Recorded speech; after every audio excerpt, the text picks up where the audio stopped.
Hola, ¿cómo están? Muy buenas tardes, bienvenidos y bienvenidas a Que No Se Te Olvide. Si usted nos encuentra por primera vez, este es un programa para hacer memoria.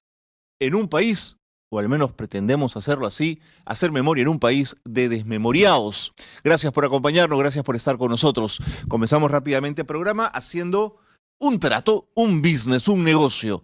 Yo pongo una imagen del recuerdo y si a ustedes algo les dice esta imagen, ustedes siempre me regalan un like, un compartir, ¿no es cierto? O un comentario si les parece bien. La imagen de hoy es la siguiente. Tú pones like, yo pongo el recuerdito. Tú pones like, yo pongo el recuerdito.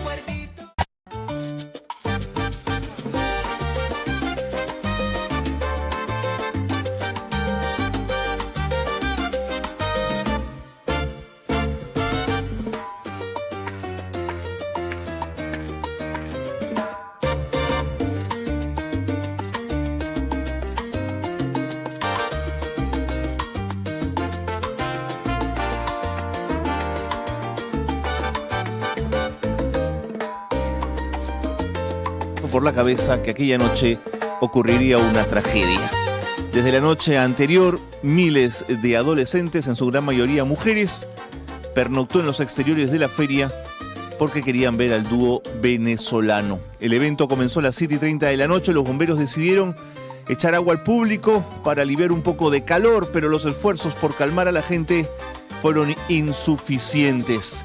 La gente empujaba y desde el escenario el dúo pidió que retrocediera unos cuantos metros, pero a las 8:15, cuando Servando declaró desde el escenario que no se les estaba permitido continuar y que se retiraban, todo comenzó. Vino la molestia, las fans enloquecieron y luego de un par de minutos los hermanos volvieron al escenario. Un bombero intentó calmar las cosas, pero fue recibido de una patada. Ahí la tenemos justamente. La situación se descontroló y lamentablemente el bombero Alfredo Zarco fue recibido de una patada. En ese concierto, lamentablemente, fallecieron 5 jóvenes.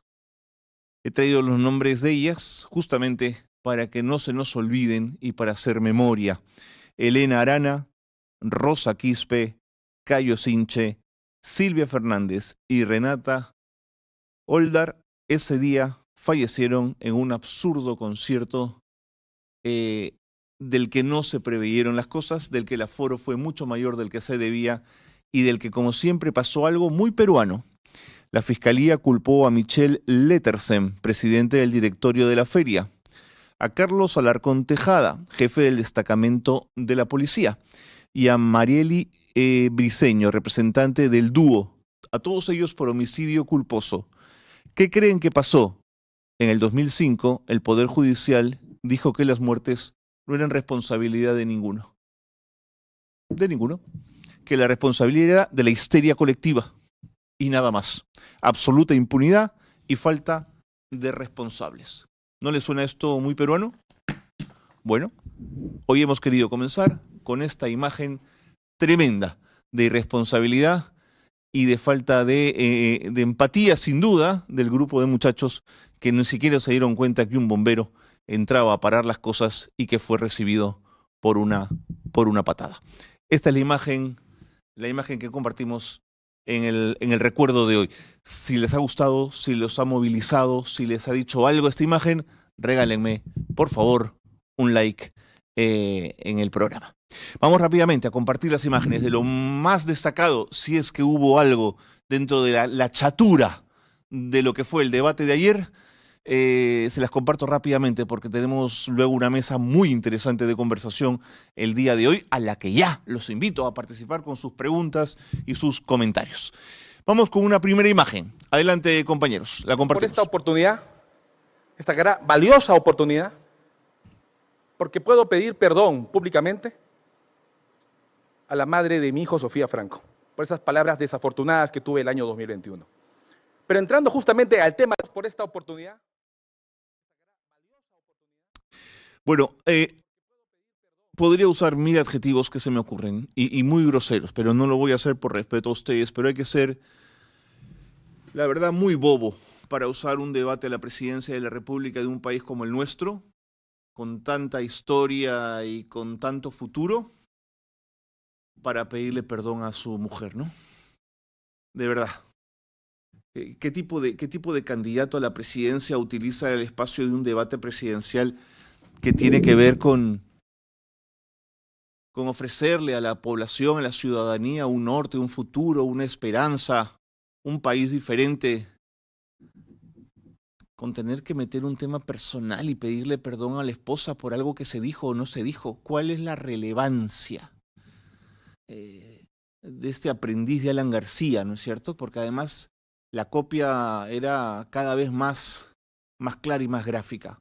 Decepcionante, Paz de la Barra, absolutamente decepcionante, y más aún cuando metió este tema personal y poco útil, además, en un contexto como un debate. Seguro que en su vida personal este asunto será muy importante, pero déjalo allí, hombre, y no nos metas a los demás en tus propios asuntos.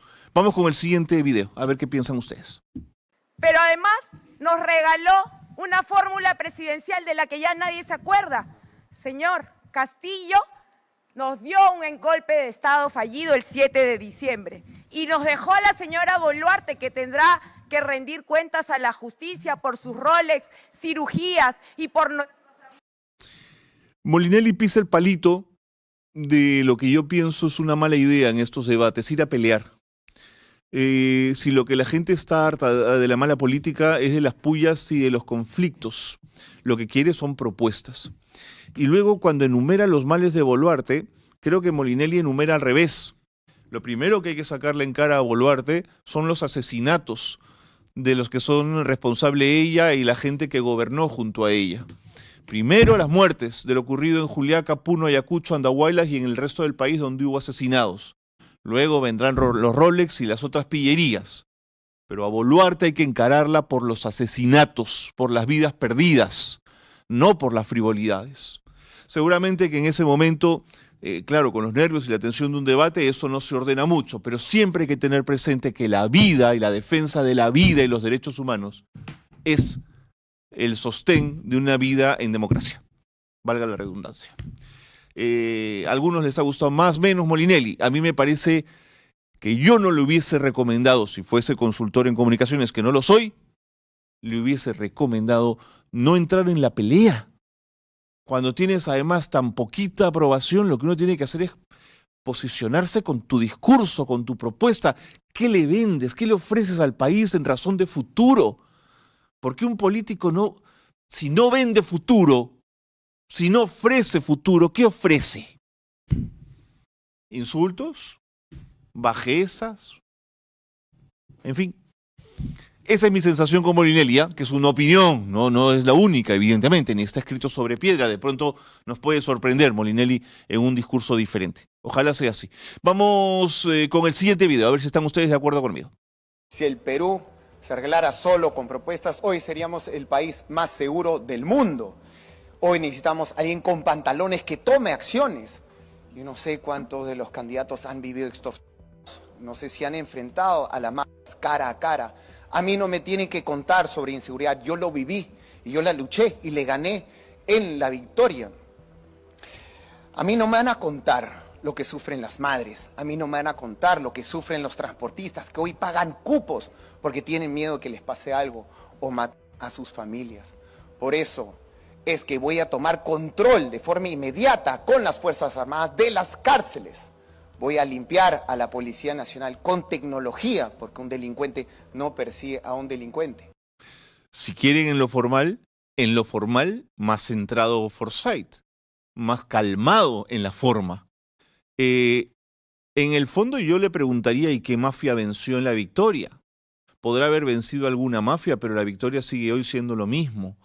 Digamos, vencer de fondo a algo en la victoria significan palabras mayores. Mi sensación es que Forsyth no lo ha conseguido. Y luego está este asunto de las Fuerzas Armadas. Dejen a las Fuerzas Armadas en sus cuarteles. Ellos no tienen nada que hacer con seguridad ciudadana. O sea, ¿ustedes creen que cuando las Fuerzas Armadas estén en la calle, a quién creen que van a poner ahí con sus fusiles? ¿Van a poner a chicos de 18, 19 y 20 años que no tienen idea de a quién tienen que disparar o no disparar? ¿Ustedes se imaginan lo que significa las Fuerzas Armadas en las calles? ¿Con qué criterio van a poner ahí a muchachos y muchachas del servicio militar? ¿O qué quieren? ¿Que van a poner a coroneles o van a poner a generales a patrullar las calles? No, van a poner a los cuadros. ¿Van a poner a los soldados? ¿Qué creen? ¿Que ellos van a perseguir a sicarios? Es que no tiene ningún sentido. Ahora, dijo para las cárceles. ¿Y qué van a hacer en las cárceles? ¿Qué van a hacer allí? No sé. A mí me parece que es absolutamente descabellado pensar en Fuerzas Armadas en la cárcel. O para seguridad ciudadana. Dejemos a los militares para los temas de defensa nacional. Eso es lo suyo. Y que ahí trabajen. En fin, sigamos. Tengo algunos más. Vamos con el siguiente. Belmont, adelante. Disculpe, me repite la pregunta, disculpe. ¿Cómo Sí. reacciona usted ante lo que ha escuchado? Por ejemplo, esta propuesta de disolver la autoridad del transporte urbano de Lima y Callao. 100% de acuerdo. ¿Y quién asume esa responsabilidad? Sí, bueno, como fue antes. Como fue antes. Nosotros hemos retrocedido 200 años con esto, ¿eh? Señoras y señores, yo no sé qué le pasa al Perú. Tenemos problemas con la mafia. Tenemos problemas con la corrupción, que son los generadores de todo esto. La policía está contra la gente, cuando la policía debería estar con nosotros, con la gente.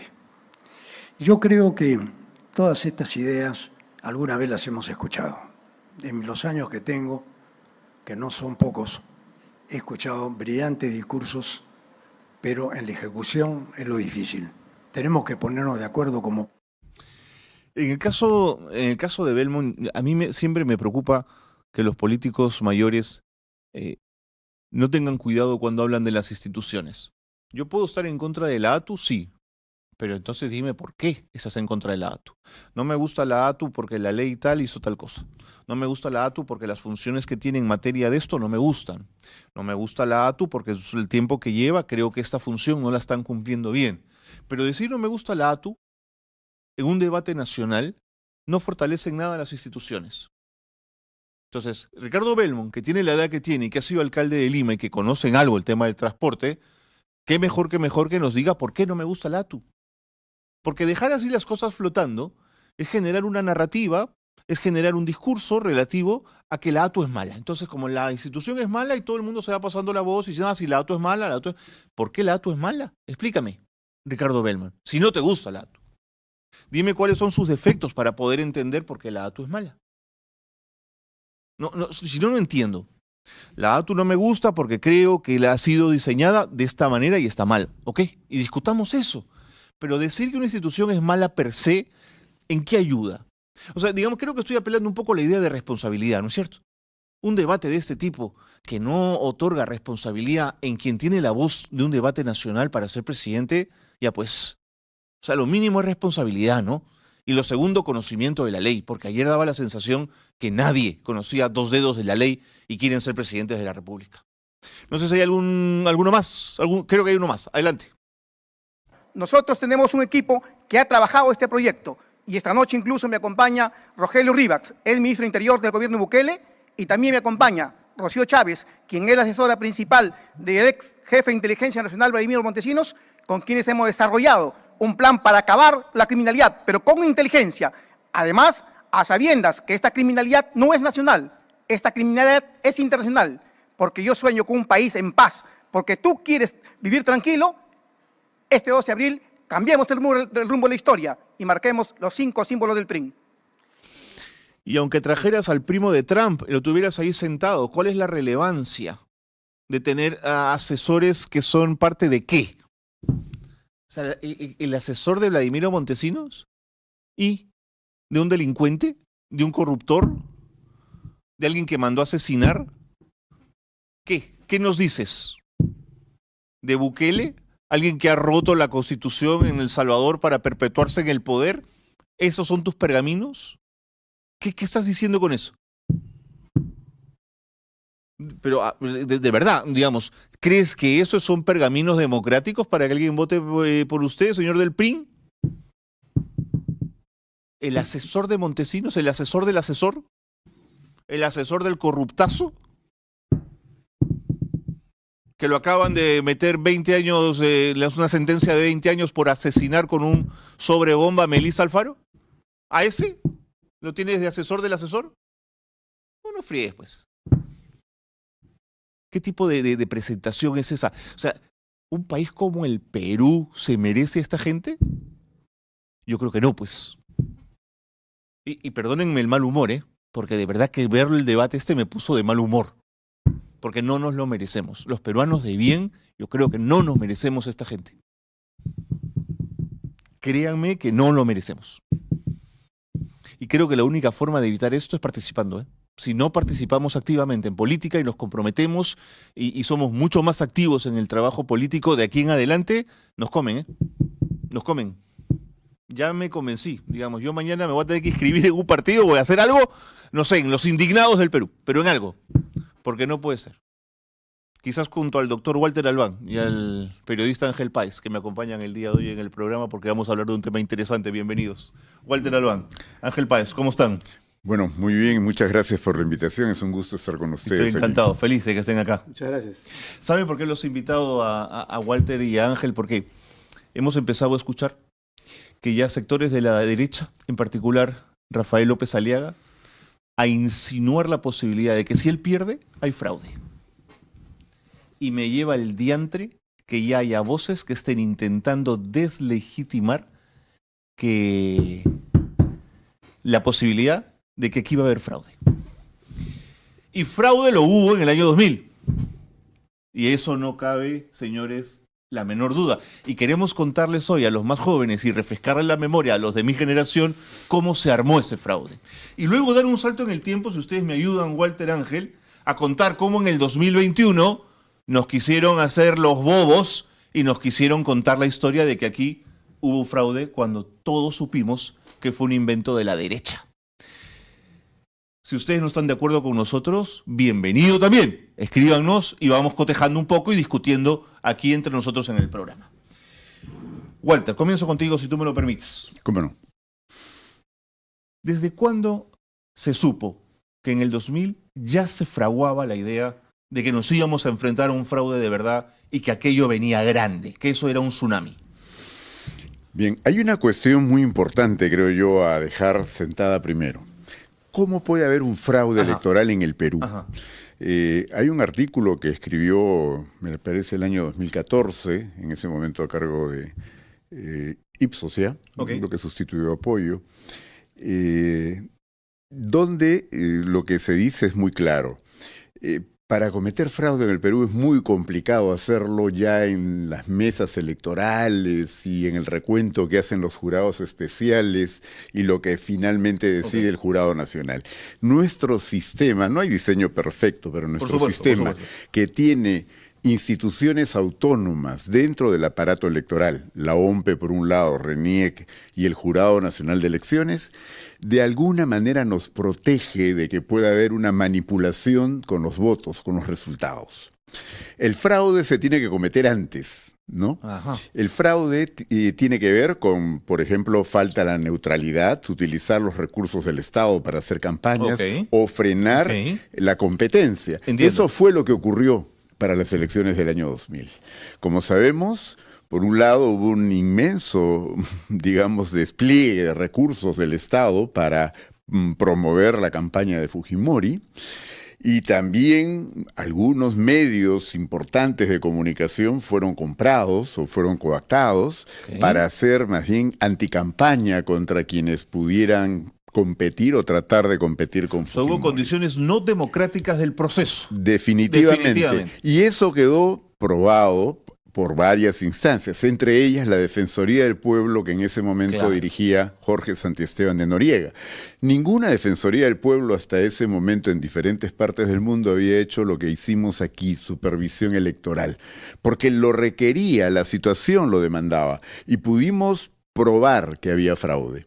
Esto se aunó a que había en el ambiente internacional, digamos, una preocupación por el Perú, la Organización de Estados Americanos, como recordaremos, y una misión electoral que jefaturó Eduardo Stein. Eduardo Stein. No, ex canciller. ¿Era guatemalteco, de dureño, Guatemala. guatemalteco? De Guatemala. De Guatemala. Y Eduardo Stein acompañó mucho el trabajo local de instituciones como Transparencia, la Asociación Civil Transparencia en el Perú, que hace observación desde la sociedad civil, la Defensoría del Pueblo, otras instituciones que también aportaron a esto. Y yo creo que eso fue determinante para dejar claro que había un fraude. Esto motivó que en la Organización de Estados Americanos se formara un consenso que obligó a una asamblea extraordinaria en Windsor, Canadá, ¿no es cierto?, en la cual se dijo, estas elecciones no son las que podemos avalar, no son las que podemos respetar. Y en fin, ahí se inicia un proceso que impidió que Fujimori, que a toda costa llevó a la segunda vuelta, donde recordaremos que Toledo ya no participó, ¿no es cierto? Así es. Gana como candidato único, pero en condiciones que lo dejaron muy deslegitimado. Ya esto precipitó la mesa de diálogo, etcétera, y hasta que se produjo el momento en que Fujimori fugó del país, ¿no? En fin, hay varias cosas que recordar ahí. ¿Coincides con eso, Ángel, sumando además la ley de interpretación auténtica como un elemento más para sumar? Totalmente de acuerdo. Walter ha dicho algo que es muy importante. El fraude se comete antes de las elecciones. Ok. Ya. Pero quiero referirme a un documento muy importante que parece copia de lo que está sucediendo hoy día. Cuéntame. El 1 de abril de 1998, con fines de la reelección, o sea, 2 años antes de las elecciones, Vladimiro Montesinos se reúne en secreto con la bancada fujimorista, donde expone el plan para la reelección.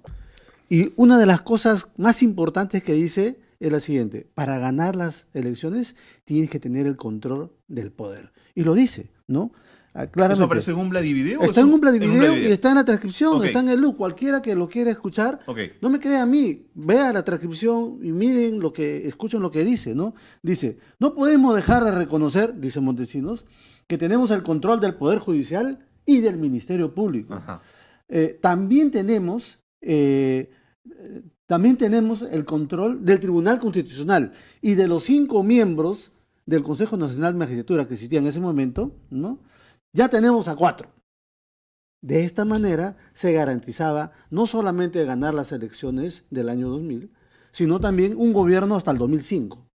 Y eso es lo que le decía a los congresistas. Tenemos que ponernos de acuerdo para llevar adelante este plan, porque faltaban algunas instancias para controlar. OMPE, Jurado Nacional de Elecciones, etcétera, que luego se hace. Que luego las controlan, ¿no? Además, ¿no? Pero además se habla de fondos públicos. Y efectivamente, luego cuando se hace la investigación del caso de la prensa chicha, se determina que cada ministerio, en el año 98, 99 y el 2000, el Ministerio de Defensa hace transferencias a las Fuerzas Armadas de fondos que van a usarse secretamente en el Servicio de Inteligencia Nacional, que se usa para la prensa chicha, para confeccionar polos, ollas, etcétera, pero también para comprar medios de comunicación, y que hacen un total aproximado de 550 millones de soles. O sea, para financiar la reelección por lo bajo. De acuerdo. Y el 70%, lo dicen ellos mismos, el 70% de esos, los generales que hablaron durante el juicio, dijeron que el 70% de esos fondos lo manejaba Fujimori, y el otro 30% Fujimori. O sea que había una relación directa, había un control de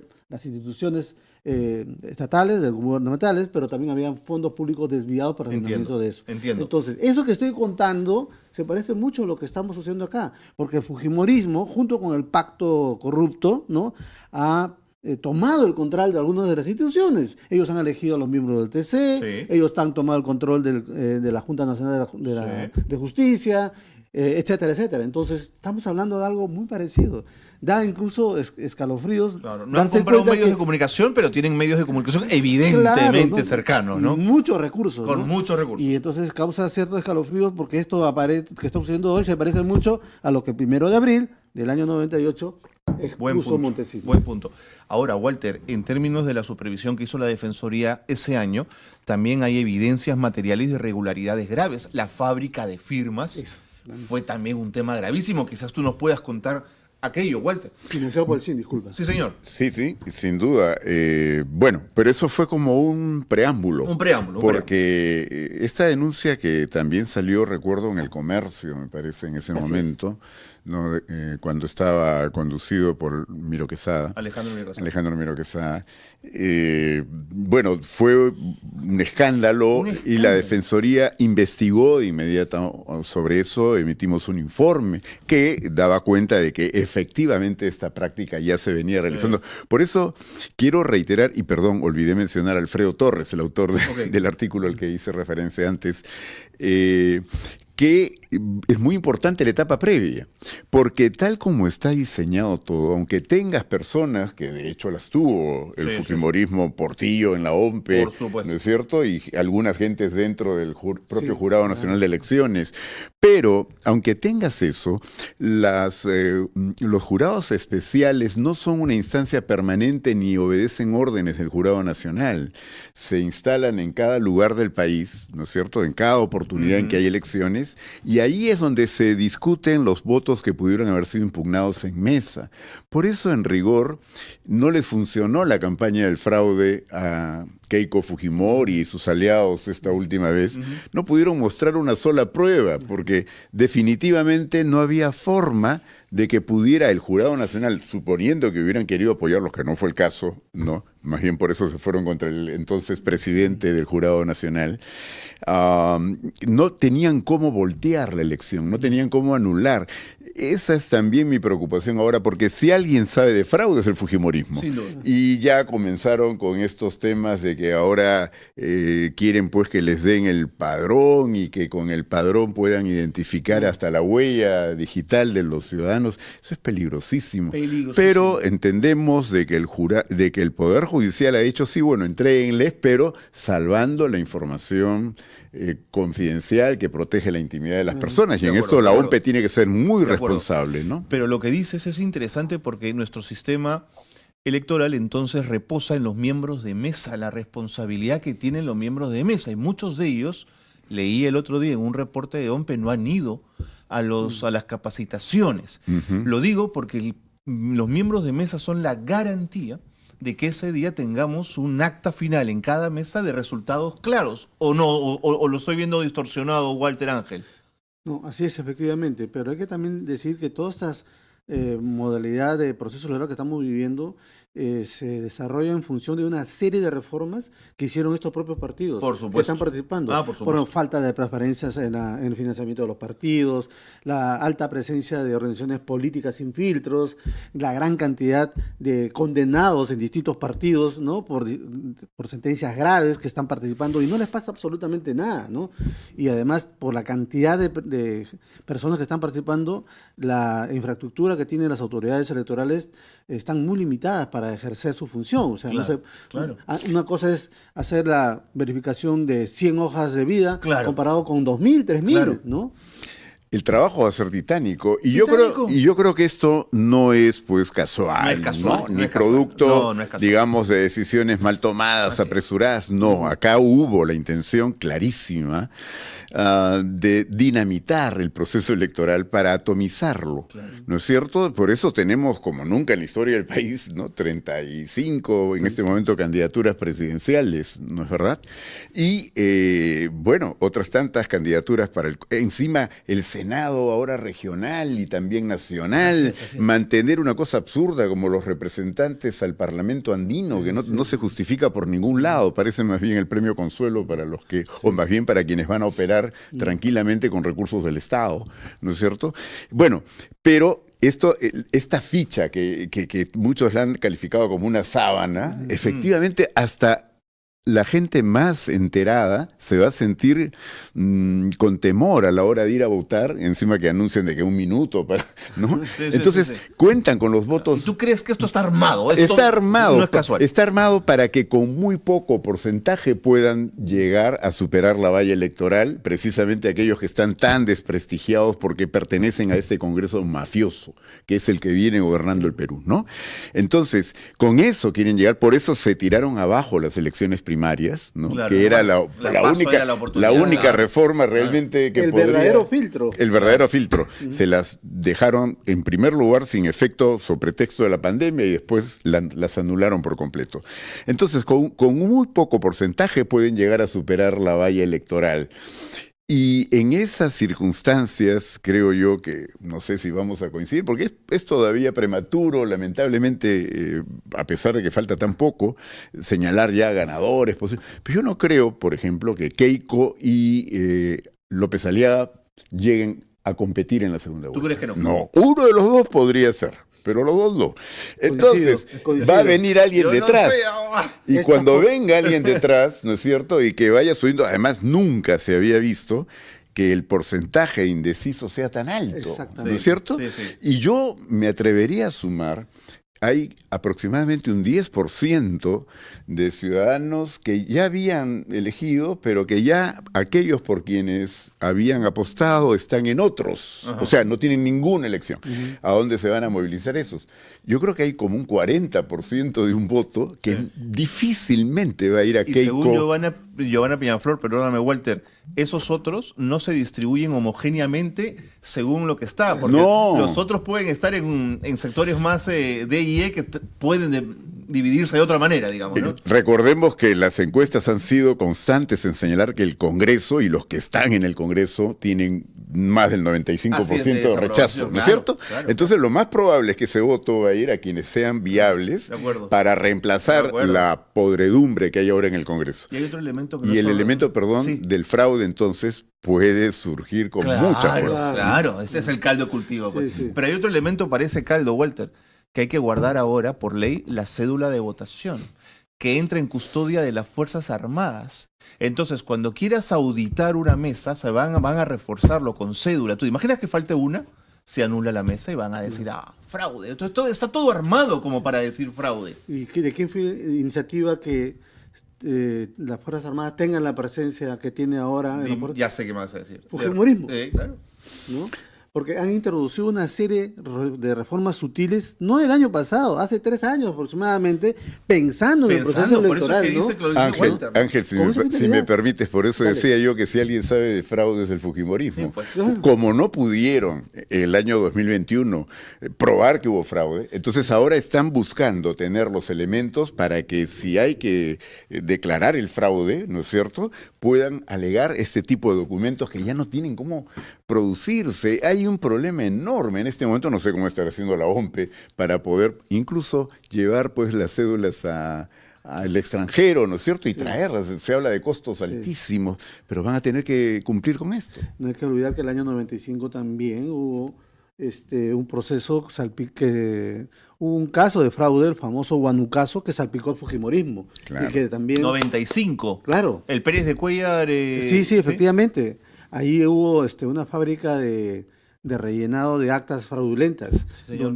Y Claro, la pero persona en que ese acusó- momento la cosa era distinta, Claro, la orden, sí, ¿no? sí. Y eso permitía que hubiera manejos por parte de los personeros. Sí, sí. Recordemos ahí la figura del famoso Horacio Canepa, Claro. ¿no es cierto? La testigo señaló claramente que en el grupo que estaba concertado para fraguar las actas estaba el fujimorismo. Claro. ¿No? Ese es un testimonio que nosotros lo recuperamos, recuerdo. Claro, y que la acaba- investigación que se iba a hacer por el Huanucaso, que estaba a cargo de la fiscalía ahí, de pronto Blancanelia Acolán estuvo presente, Ahí está. enviada Claro. por Montesinos. Bueno. Claro, claro, por supuesto. Todo eso estaba manejado por Montesinos en ese momento.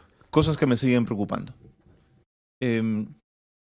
Cuando se quiere inventar el fraude del 2021 y eliminar ¿cuántos votos? 300.000. Primero me preocupa la anuencia, el beneplácito de los bufetes de abogados más prestigiosos de Lima de sumarse a esta fiesta. ¿Qué significa esto? Significa que hay una élite limeña que está dispuesta a volarse 300.000 votos de peruanos del sur y decir, vamos a volar, estos no sirven, estos no importa, el voto de estos serranos me importa 3 bledos, Walter. ¿Ese es el mensaje? Añado solamente algo. Y que además financiaron. Por supuesto, ¿no? Pero Financiaron claro. con su plata. Y bueno, eso es una investigación fiscal que está en curso contra Keiko Fujimori y otros más, por si acaso. ¿eh? Yo me temo que tienes mucha razón en eso. No creo que todos hayan actuado de la misma manera, pero sí creo que hubo una clara voluntad de distorsionar el resultado, porque no es casual que las mesas que se trataban de anular eran precisamente aquellas donde, digamos, el voto por Castillo era total. ¿no? Claro, y recordemos que como la diferencia había sido tan corta, ¿no es verdad? Pero hay algo que hay que recordar aquí. ¿Quiénes tienen calificación real desde su independencia para poder afirmar que hay indicios de fraude o no? Quienes hacen observación electoral. Y la Asociación Civil Transparencia, que la ha venido haciendo durante mucho tiempo, dijo no hay fraude. La misión de la Organización de Estados Americanos dijo no hay fraude. La misión de observación de Europa también dijo no hay fraude. Walter, ¿no es Ipsos desde el conteo rápido esa misma noche. Y es lo que iba, favor. con eso quería cerrar. Ipsos, ¿no es cierto?, que no se ha equivocado en las últimas elecciones, habrán sido pues décimas respecto a los resultados. Recordemos, esa misma noche dijo ganó Castillo. Sí, ahora, claro, el triunfo no era pues apabullante. Claro, por supuesto. Entonces ahí es donde creo que a alguien se le ocurrió y decir, bueno, si nos tenemos que anular 200.000 o 250.000 votos y con eso cambiamos el resultado, hay fraude. Y ahí fue que se inventó el fraude. Pero eso me hace recordar lo que sucedió en el 2000 precisamente, cuando primero sale la televisión diciendo que ganó Toledo y minutos después, no, ganó Fujimori. Pero la diferencia, a la que alude muy bien Alfredo Torres, que es a lo que quería llegar aquí, es que aquello fue no conteo rápido, sino más bien boca de urna. Claro. Y él lo que precisa es que sí puede haber un margen de error mayor. Es peligrosísimo el boca de urna en una competencia tan pareja. Exacto, porque puede dar impresiones equivocadas. Sí, señor. ¿No es cierto? Entonces, es en cambio mucho más preciso el conteo rápido y por eso ya después se optó por hacer eso al final, ¿no? De acuerdo. Walter, Ángel, el tiempo nos ganó. Muchas gracias. Creo que han dado una lección de memoria fundamental el día de hoy, ¿no? Recordar ese 2000. Yo tenía detalles que había perdido e insistir en que hay que confiar en nuestras instituciones democráticas y en las electorales más que nunca hoy. Sin duda, y lo que quisiera dejar para más adelante, Carlos, si hay oportunidad, es recordar ese 2000 con más detalles, porque hay mucho que hablar, por ejemplo, de la mesa de diálogo de la OEA. Sí, señor. De qué ocurrió ahí, ¿no? Y cómo fue la figura de Valentín Paniagua clave para llegar a los acuerdos que ahí se plantearon y por qué él llega a ser presidente de un gobierno transitorio, pero que sinceramente muchos que amamos a la democracia y queremos vivir en ella, extrañamos, ¿no?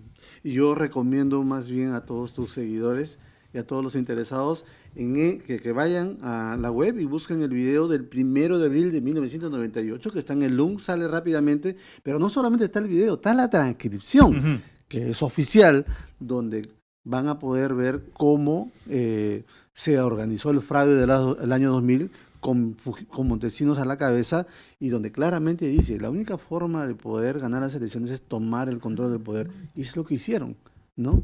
Entonces, allí hay un guión que para mí se repite en muchos ámbitos. Walter Albán, Ángel Páez, un lujo haberlos tenido en el programa de hoy. Muchas gracias. Muchas gracias. Ahí estaba entonces, la historia es la historia y no se puede borrar. Fraude en el 2000, invento de fraude en el 2021. Gracias por sus comentarios, los pongo en pantalla para rápidamente darles a ustedes espacio también. Dice Rosa Garrido, lo hizo porque tenía temor que los otros candidatos se lo iban a sacar al fresco. Gracias, Rosa, estamos de acuerdo. Gracias a Rosa Garrido. Ruth dice, Bukele no es un buen ejemplo. ¿Qué va a ser un buen ejemplo, hombre? Si es más allá de que pueda poner en orden su país en algunos términos, rompió la Constitución para ser elegido después por los siglos de los siglos. Frank Cardines, en USA los soldados tienen sus sueldos semanales con beneficios médicos. Bueno, como cualquier trabajador que tiene beneficios médicos, ¿no es cierto? Y Nelly, así es, Carlos, no nos merecemos a esta gentuza. ¿Qué nos la vamos a merecer, hombre? Si este país es maravilloso, no merece a gente así. Marisa Maque dice, yo también estoy pensando en meterme en algún partido. Tienes mucha razón, es que si no participamos, los malos nos van a ganar. Marisa, tenemos que seguir participando. Ruth, amigo, nuestro voto es crucial. Debemos de enterrar a todos estos miserables asaltantes del pacto mafioso. Por estos no. Unidos sí se puede. Por estos no, claro que sí. ¿Y saben por quién sí? por Adiel y Tesania. Dos hermosas que cantan lindo y que se presentan el jueves en la noche de Barranco. Hola chicas, ¿cómo están? Bienvenidas. ¿Qué tal? Gracias por la invitación. Por favor, tenía muchas ganas de conocerlas. ¿Cómo están? Felices, emocionadas. Acércate un poquito más al micro, si no te vamos a escuchar. ¿Qué tal? Felices, emocionadas porque mañana es nuestro concierto. Mañana es el conciertazo, ¿no es cierto? Sí. Así es, bueno, somos un dúo de mujeres peruanas, cantautoras, que en realidad tienen un repertorio demasiado lindo por compartir y sería hermoso si se animan a comprar sus entradas. Mañana abrimos puertas a las 9:30 en la noche de Barranco. Ajá. Y no se la pueden perder porque sabemos que ayer ha estado acá Laurita. Ha estado Laura Laurita, Mardí. cantó lindo ayer. Sí. ¿Tú puedes creer que no hemos tenido todavía el placer de conocernos así todavía ¿Con bien, Laura? bien, No te persona? creo. Entonces nos chocamos con sus redes y la verdad le invitamos. Tiene un corazón lindísimo, eso sí te digo desde ya. Cantó Porque Pajaritos, una Y un canción talento hermosa. Sí, que es su Sí. primer single y de hecho nosotras también como dúo todavía no tenemos nada en Que me están plataformas. contando, ya tienen que estar Sí. en plataformas. Yo les he escuchado en redes y me encantó lo que escuché. Justo por eso estamos aprovechando y mañana vamos a tener una ocasión especial. Vamos a hacer una grabación de nuestro EP en vivo. Cuéntamelo todo y exagera. Exacto, porque no solamente se van a ganar con un conciertazo, con una increíble telonera, con una banda fija de musicazos que de verdad son increíbles y tenemos el honor de compartir. ¡Qué Estamos tocando paja! con Jorge Almora, con Rubén Alonso, con Lucía Seijas, con Marcelo. Marcelo Sumarán, Así es, con Juan Pareja. Así, Y un concierto de Adiel y Tesania, ¿con qué canción abre? te compartimos. De hecho, tenemos uno de estos temas que acabamos de componer. A ver, cuénteme, ¿cómo suena? Este se ¿Cómo llama suena? ¿Cómo va? Y dice así. Que los conozca todo el Perú.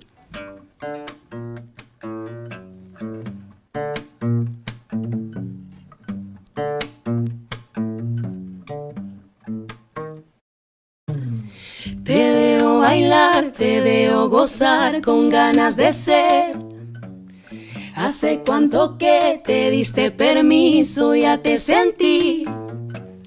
Dime cómo estás, dime cómo vas, que me dejas ver. Hace tiempo que no te ves igual, brilla luz en ti. Ya no más de llorar en la sombra, dejar ir lo que una no controla. Ay, ay, ay, ay.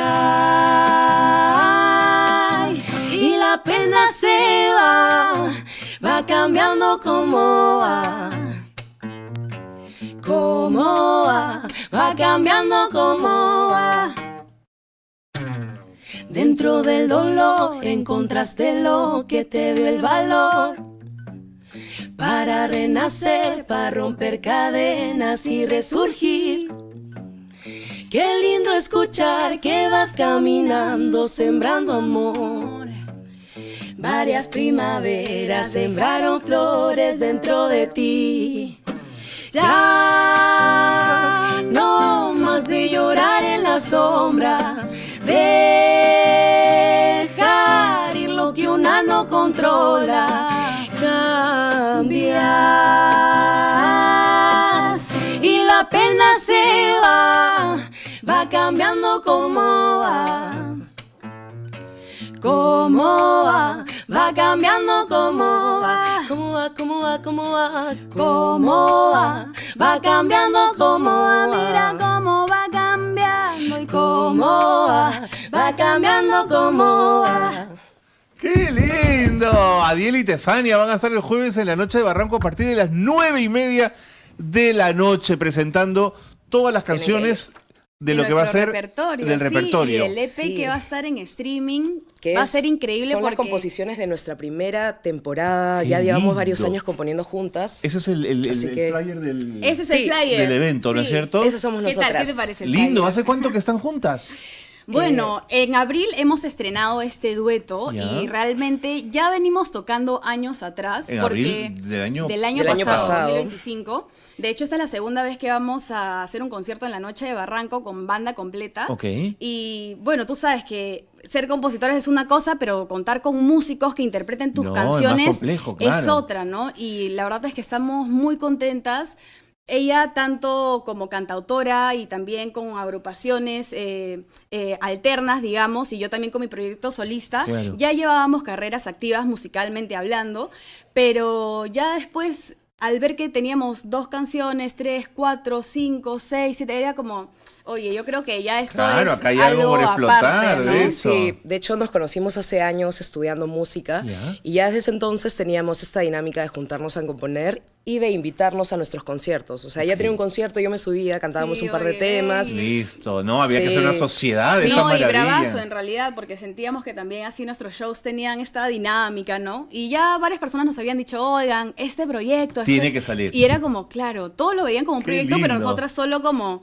Estamos componiendo juntas y ya, ¿no? Bueno. Pero, pucha, la verdad estamos muy contentas y también muy emocionadas por lo que va a ser el concierto de mañana y ojalá Listo. mucha gente se anime y pueda ir. Síganlas en Instagram, tienen una página hermosa, ahí están todas sus presentaciones, todo lo que han hecho hasta ahora, están sus canciones, van a estar el jueves en la noche de Barranco, ahí está todo el tema de las entradas, un WhatsApp, ahí está toda la información. Yo las dejo con Adiel y Tesania que se van cantando para despedirnos, chicas, y gracias por haber venido, ha sido un gusto Muchas conocerlas, gracias, un gusto. encantado. Gracias. Adiel y Tesania para todos ustedes. Chica, travesía, dibuja su propio mapa, proyecta sus días y sola vas. Chica, travesía, todos te quieren tocar y tú intangible como el aire vas, vas, vas, vas. Mira cómo ella baila sola. Mira cómo se mueve, cómo detenerte si eres río, cómo congelarte si eres sol.